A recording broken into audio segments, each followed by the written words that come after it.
Hey guys, in this video we're going to be looking at our AC plug-and-play LED strip lights. These strips are a customer favorite because they're super easy to work with and actually run in lengths of up to 150 feet.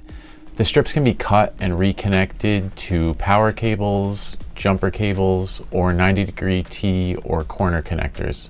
Let's take a few minutes today and show you how.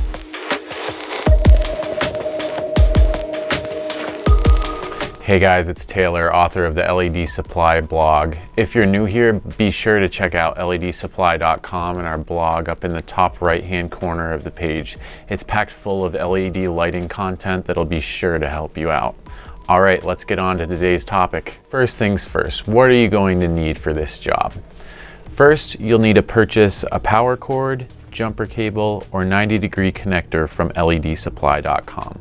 We will link to them in the description below. Now each of these kits will come with power pins and heat shrink. Other tools you will need will be a pair of scissors, a marker, and a heat gun, or a blow dryer works as well. These strip lights can be cut every ½ meter. Cut marks are marked by a diamond at the top of the strip. Please make sure to only cut on these designed cut marks. To cut, lie on a flat surface. Take your scissors and cut directly over the diamond. It is important to keep the power flowing in the same direction to avoid mixing up polarity. I like to mark the end of the strip we will be making the connection to so we don't flip it around on accident. The dual power pins plug into your strip light, working as the main connection between your strips and the power cord connector. The sharp ends go into the strip light, making connection with the two power cables running on either side of the strip lights. Note that the pins are slightly off-center. Make sure the extra plastic piece is towards the top and the pins are along the bottom. Line up the pins with the strip and firmly push pins in until plastic is flush against the strip light. The cord connection is made of a translucent plastic that the strip will slide into. The power pins make connection inside the connector as shown. First, put the heat shrink over the end of the strip. This will make our last step much easier. Now, slide the strip into the connector.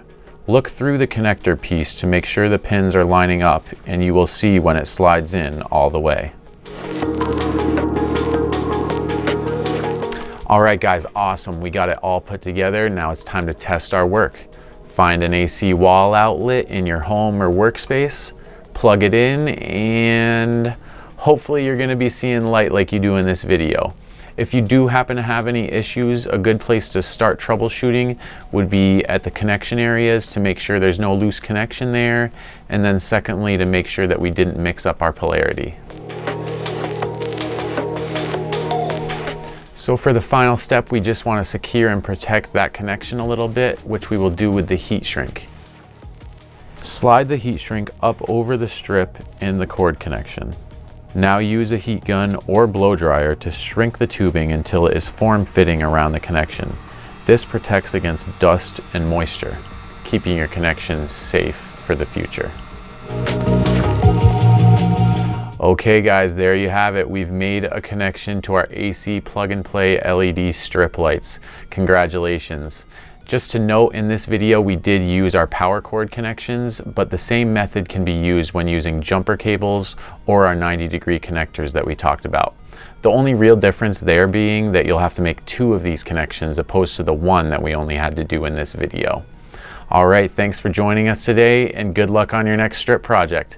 And as always, if you have any problems or concerns, be sure to comment that below this video. Thanks guys.